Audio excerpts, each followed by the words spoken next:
Well, hey everybody, Benjamin L. Corey here, and of course one of my favorite subjects to talk about and to write about is the subject of nonviolent enemy love, or the position of Christian pacifism. And over the course of time, whenever I write about this topic or discuss it, there's a lot of blowback really quickly. It still seems like it's an offensive position to many. It's a position that a lot of folks have some real objections to, and I found over the course of time feeling like I was repeating myself a lot, sometimes in the same conversation or separate threads that were close by. And so I thought I'd just put together a quick video blog where I just answer all of the theological objections that I'm aware of to the position of Christian nonviolence in a quick and succinct way. And so then we can just cover all the objections at once and have a central source to turn back to in future discussions.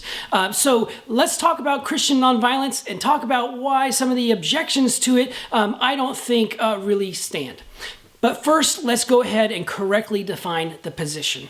The position of Christian nonviolence is one that holds that Jesus taught that his disciples, those who would follow him, needed to love their enemies as a condition of becoming God's children. Primarily in Matthew 5, he tells them, you have heard it said, an eye for an eye, but I tell you, do not resist an evildoer. And he goes on to say that just as God causes it to rain on the just and the unjust alike, that we are to love everybody, including our enemies. And so this is the basis of where we get our position from, both from the teachings of Christ and the example of Christ. And so here in Matthew 5, we very clearly see Jesus say, love your enemies. Do not respond to your enemies with violence. The phrase that's often translated there in Matthew 5, do not resist an evildoer, I think is it's a difficult phrase. It's unfortunate the way that it gets rendered in English because the word that Jesus uses that we often translate as resist, it just does not have an equal partner between Greek and English. The word he uses is antistemi, and what it's really describing, it's not the equivalent of not resisting. What it describes as a military term, two opposing forces lining up and each firing back or fighting back at the other. So imagine the way they used to fight wars, say the Civil War or the time before that, where in the movies you'll see the two sides line up and they just take turns shooting each other. This is pretty much what antistemi is trying to describe. It's describing responding with violence in kind or with similar violence and keeping the situation escalated. I like N.T. Wright's rendition of this verse where he just translates it, do not respond to evil with violence. Is probably the best way to express in English what Jesus is saying there in Greek. So we have love your enemies, do not respond to your enemies with violence. We have the example that Jesus left, and in the book of 1 Peter it tells us that he has left this for us as an example to follow, and that instead of retaliating against his enemies, that he laid his life down and he entrusted himself to the one alone who can judge justly. And of course, the big verse that I really like is in 1 John, where it says, if anyone claims that they are of God, the ultimate evidence of that being true is that they live their lives the way that Jesus lived his. And so we know that Jesus had his teachings, we know that Jesus had his example, and so our position is that we follow it, and that we love our enemies, and that we would not kill our enemies, we would not shoot them in the head, we would not bash them in the mouth, that we love everybody. So let's go ahead and look at some of the common objections to the position of Christian nonviolence and go ahead and give you the response to those very common objections. Now, the first objection that folks will often bring up is they will say, well, when Jesus said love your enemies, he didn't mean that kind of enemy. He didn't mean somebody that was out to harm you, somebody that wanted to kill you. They'll say things like, what Jesus was really talking about, it was a neighbor that you're having a disagreement with. But unfortunately, again, we go back to the text, do grammatical, historical exegesis. The word that Jesus uses in Greek for enemy is a word that means enemy, but it means one who has an irreconcilable desire to do you harm. So what it means somebody who absolutely hates you. The actual root of the word comes from the word hatred, and it essentially says that they will not listen to reason. They have their mind made up that they want to do you some real damage. So the word Jesus uses actually is a word that would mean an enemy who is set out to do you harm. But also, of course, context is important. Of course, Jesus is speaking in first century Israel to people living under a Roman occupation. They've had a brutal history of occupation. And so these guys would have known what Jesus was talking about when he talked about enemies. It was a very violent society to grow up in. We often think about Jesus being crucified and think only of Jesus being crucified. But these are the guys that would just execute people on the side of the road just for the terrorism factor, just so you didn't get out of line. And years before, for example, before the time of Jesus, they had one guy where he threw a dinner party for his concubines, and he had 800 people crucified for entertainment at his party. And while he was crucifying the men, he had the women and children, their wives and their children, brought before the crosses and had their throats slit. So these guys had to watch their families being killed. And so these are the enemies that Jesus is talking about. When he uses this word enemies, these are the kind of people that his first century audience is going to think about. So this argument that Jesus didn't really mean enemies, and it certainly didn't mean somebody who wanted to harm you, sorry, but that one just doesn't work when we look at the grammar, when we look at the context. The second objection that people will often make is they'll often say, hey, listen, when Jesus is teaching this, he is teaching this as an individual imperative and not something that would need to be applied to governments. And hey, if that's the argument, fine. I don't think a lot of people actually realize what they are conceding when they say that. If this is an ethical imperative that means all followers of Jesus love their enemies and refuse to use violence against their enemies, then it applies to all Jesus followers in all circumstances. There's just no loophole. And even if there was, and let's say you could use violence in a governmental position and in the military or as a police officer, even if that was the case, when folks say it's an individual imperative for the individual, without even realizing it, they are conceding that unless you were serving in a government role, then you would not be permitted to use violence under Jesus's teachings. And so I don't think they really mean to concede that. So saying that it's just an individual imperative, even if that's true, it still means that you and I as Jesus followers cannot use violence against our enemies. The next argument people make is a very classic one. Well, hey, wasn't there lots of violence in the Old Testament? And my answer is yes, there was. Absolutely there was. Some of it Jesus overturned. There was the principle of the lex talionis in Matthew 5, an eye for an eye, found a couple different times in the Old Testament. And of course, when Jesus introduces that in Matthew 5, he says, you have heard it said an eye for an eye, but I tell you, do not resist an evildoer, do not antistemi an evildoer. And so Jesus overturns this principle of retributive violence. And so the violence in the Old Testament, we know that the other stuff wouldn't apply to us, like shellfish and grooming standards. So why we separate that logic when it comes to justifying violence, I have no idea other than it's classical cherry picking. But finally, to such a person, I would ask, okay, well, do you follow Jesus or do you follow Joshua or whoever that person may be who justified violence in the Old Testament? As Jesus followers, we are called to follow Jesus. And Jesus had very clear teachings on the matter, and Jesus had a very clear life example left for us to follow. So do you follow Jesus or do you follow somebody in the Old Testament? The next objection that people use will say, but wasn't Jesus violent in the temple?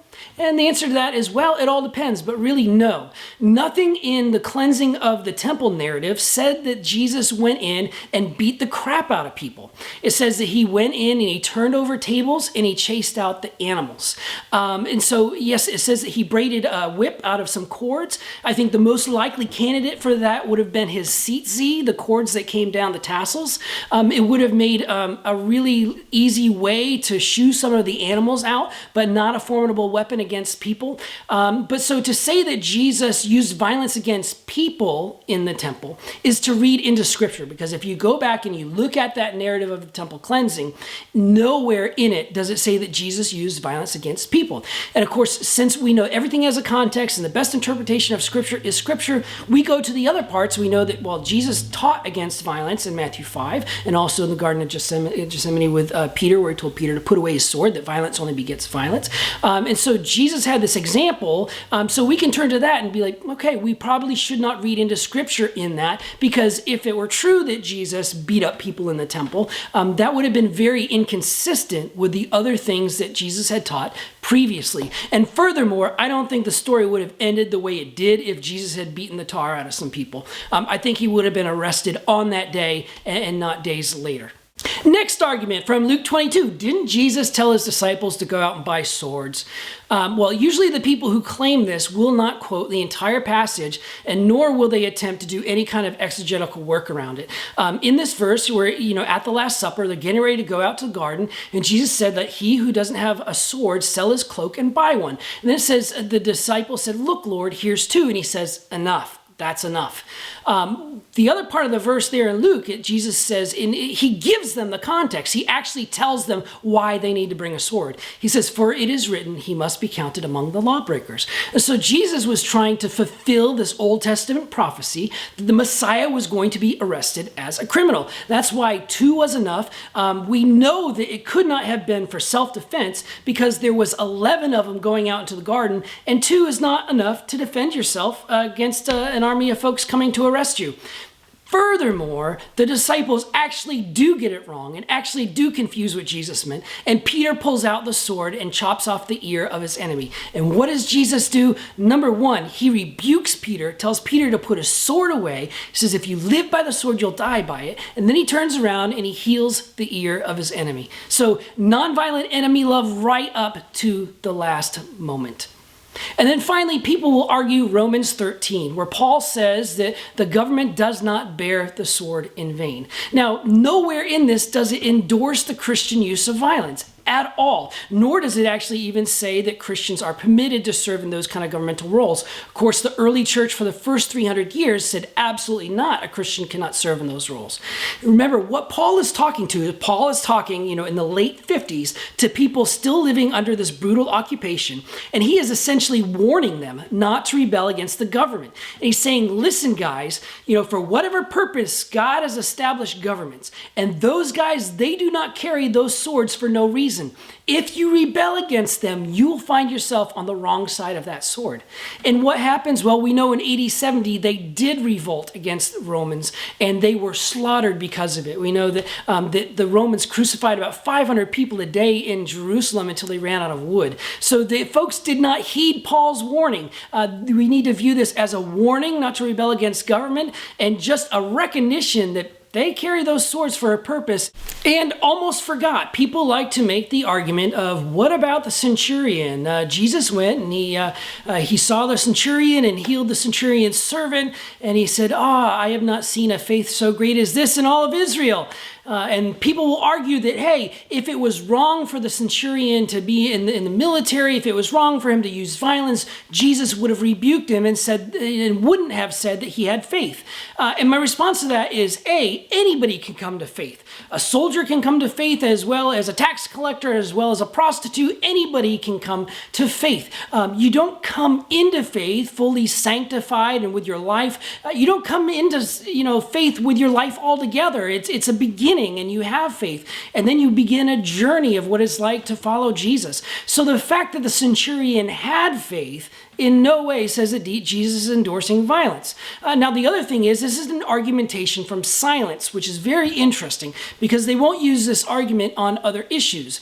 So what they're essentially saying is that because Jesus did not denounce his profession, because Jesus did not denounce his violence, then that is de facto equivalent of an endorsement or affirmation of it. But yet with these same people, if you bring up, well, Jesus never said anything about homosexuality, they'd be like, well, an absence of talking about it isn't the same thing as an affirmation of it. So they'll split their own arguments, their own logic on different issues.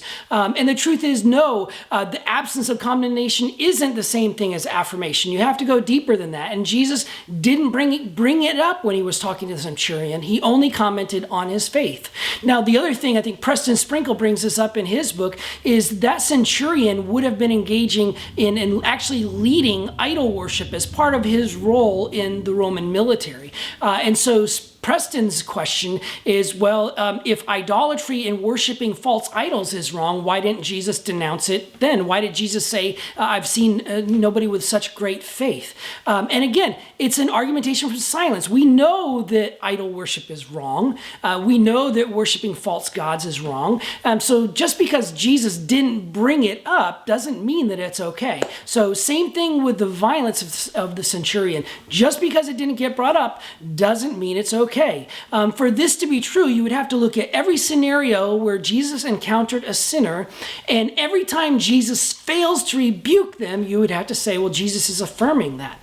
So Jesus at the wedding at Cana, where people were actually getting drunk, and they said, geez, usually they bring out the good wine first, and people get a little woozy, they kind of water it down and bring out the other wine. But the guys say, geez, you guys saved the best wine for last.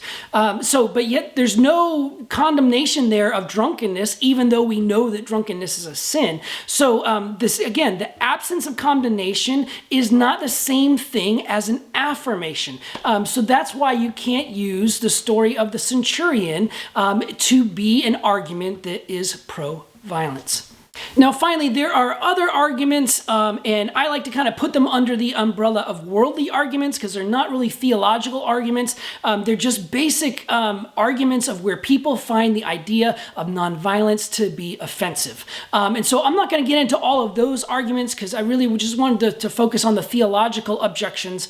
But I will quickly deal with one, and that is the objection. They'll say that, well, pacifism is cowardly. You need to be brave and be willing to stand up. And the answer to that is I say that the position of Christian nonviolence takes far more courage than the alternative. Because you see, the gunslingers, they're willing to kill for their families. They're willing to kill their enemies. But we are willing to die for our families. We're willing to die for our enemies. And we take on this position of Christian nonviolence and take on this position of emulating Jesus, knowing that it very well may lead to our deaths. So I would argue our position is the position that takes far more courage. But the one argument that I will address is it's almost like a straw man. Some people will say, geez, so you would just pull up a lawn chair if somebody broke into your house and started raping your wife, you just sit there and watch?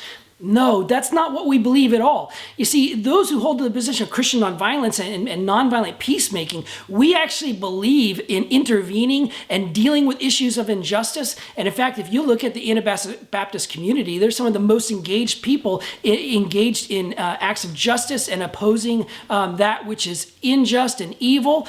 So pacifism isn't the same thing as passivity. But the one example I like to give people as far as a real what if somebody broke in or what the case may be, I like to turn it back and ask you this. Let's say you had two children. Say one was a teenager and one was younger. Let's say your teenager had a mental health episode and they really had a break with reality. And let's say they started chasing around your younger child with a knife, really trying to harm them. My question to you is, would you whip out a gun and would you shoot your child in the head to protect your younger child? I hope you would not. I hope as a good and loving parent that you would love your kids so much that it was absolutely off the table, the option to kill or to harm your child. But instead, I hope that you would intervene, both to protect your younger child that was being harmed and to stop your older child from doing something that is harmful to them and their own spirit and everything that God has created them to be. And so you intervene, but you intervene without harming or without using lethal violence. And in that scenario, in order to save both kids, you may have to absorb the violence into yourself. But I don't know that many good parents that would not do that. I think if somebody would shoot their own child, then that they have a different kind of problem. But I think what a good person would do would be to intervene, to absorb the violence, and to lovingly intervene to save both children, both the aggressor and both the victim. And so our position of Christian nonviolence, no, it doesn't mean we pull up a lawn chair and just let people beat the crap out of people. It doesn't mean we just stand there and let somebody rape our family. We would intervene, but we would intervene in a way that attempted to protect everybody and perhaps would cost us our own lives. And so that's more closely to what we believe. And so anyway, so these are the very common objections to Christian nonviolence, and I hope that I've covered all of the theological objections that you guys have. I think the key to remember is that just we are called to follow Jesus. Jesus had very clear teaching: love your enemies, do not respond to evil with violence, put your sword away, bless those who persecute you. These are very clear teachings of Jesus, and he's left us an example to follow. I think that's the biggest thing. Jesus has left us an example. The ultimate representation of God, Hebrews 1:3, is Jesus. And it's Jesus on the cross who loved his enemies so much that he died for them instead of taking their lives. And so we walk by faith and we follow in the path of Jesus, knowing that this is a very radical way to live and knowing that it may cost us our own lives. Remember what Jesus said: whoever seeks to save his life will lose it, but whoever loses his life on my account will find it. And so that is why we hold the position of Christian nonviolence, and those are my responses to the most common theological objections. Thanks for joining me.